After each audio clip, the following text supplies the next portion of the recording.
acuerdo en que sea una evaluación punitiva, una evaluación que lejos de cumplir con ese requisito de evaluar todo el sistema educativo nacional, solamente quiere tener el argumento perfecto para correrlo. Pues esta es la cuestión en que cae la reforma laboral. Tenemos que entender que esta reforma laboral, al no poder evaluarnos a partir del 2008, porque se demostró que era simplemente un acto inconstitucional, tienen que buscar ellos la forma para aplicar esta evaluación. Tienen que reformar para esto el artículo 3 y el artículo 73. Y a estas reformas, a estos dos artículos, les titulan ellos reforma educativa. Esta reforma educativa que no reforma, pero pues ni el más mínimo sentido en lo que es la currícula, no reforma lo que es la infraestructura, por lo menos que nos dijeran que en esta reforma está incluido que vamos a construir o a terminar de construir y llevar las escuelas de todo el sistema educativo nacional. No hay nada de eso. Le borran todo el aspecto filosófico a la educación. Aquí mis compañeros vamos a abundar ya en este punto lo que es la reforma educativa.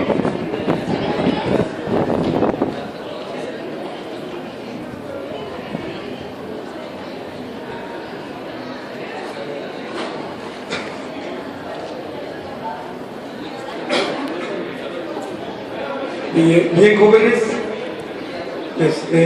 continuando con la charla que estábamos manteniendo en esos momentos, prácticamente el punto de esta jornada de lucha, fundamentalmente del aceite que tiene que ver con las reformas educativas, tendríamos que trabajar algunos antecedentes. Y históricamente, el campo de la educación siempre ha tenido diferentes tendencias. Nosotros habría que recordar primeramente en los tiempos de la colonia cómo la educación sirvió a los intereses en esos momentos del tiempo. En aquellos tiempos la preocupación fundamental era en el sentido de meter una ideología que tuviera que ver directamente con el asunto de la cristianización de la religión, fundamentalmente, y de esta manera ideológicamente ir controlando al pueblo. En esos tiempos se dejó el asunto de vinieron las diferentes congregaciones cristianas, ¿sí? Desde los dominicos, los franciscanos, etc. Y finalmente le apuntaban a una situación directamente a las personas adultas. No tuvieron, en esos momentos se dieron cuenta que era muy difícil poder trabajar con la mentalidad de los adultos, entonces la tendencia fue directamente trabajar con niños de 6 años, 8 años, 10 años, ¿sí? y a partir de eso empiezan a moldear la forma de cómo pensamos, ¿sí?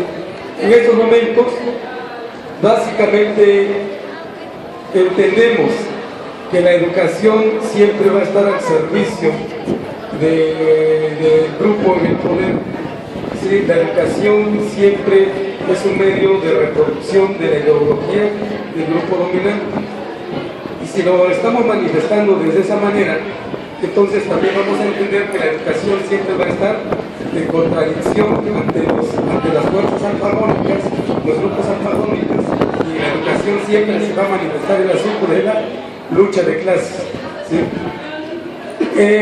Nosotros, los de la coordinadora, lo hemos comprendido siempre de esta forma, y a pesar de todas las reformas que se han venido dando desde los 80 para acá, la Coordinadora Nacional siempre ha tenido una propuesta educativa y en este asunto ha tratado o ha buscado de qué manera mantener la resistencia a través de la educación a favor de los pueblos, en este caso del pueblo, del proletariado, de los trabajadores, de lo que tiene que ver con los obreros y todo lo demás. La reforma de la que estaba comentando hace un rato el compañero, prácticamente para nosotros es claro.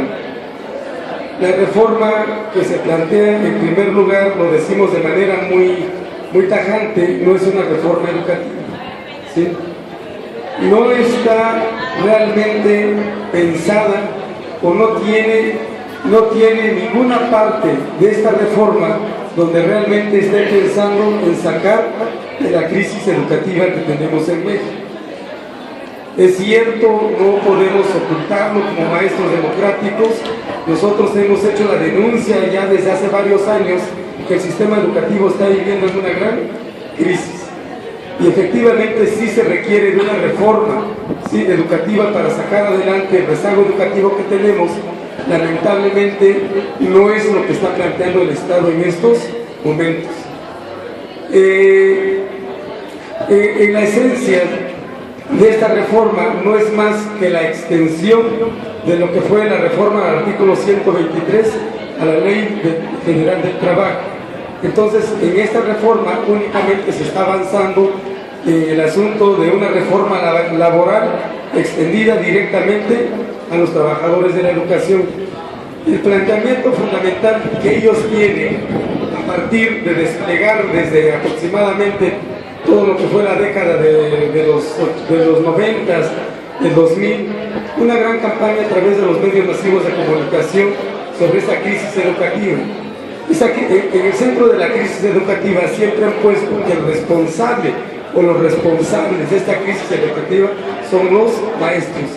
Ellos entienden fundamentalmente que la crisis educativa tiene que ver con un aspecto técnico, pedagógico únicamente, ¿sí? Y si lo ven desde esa perspectiva, entonces el planteamiento es que aquí, para salir de la crisis, habría que únicamente estar reemplazando a la plantilla nacional de maestros por una plantilla, como ellos le llaman así, de mayor eficiencia. Lamentablemente, en ningún momento con Chaufer, con Peña Nieto, con Calderón, en ningún momento se ha llevado a cabo a nivel nacional realmente una evaluación al sector educativo. ¿Sí? No hay una evaluación que nos permita realmente partir de cuáles son los problemas fundamentales en educación que tenemos en estos momentos. Para nosotros es incomprensible cómo podemos plantear una reforma cuando no tenemos un diagnóstico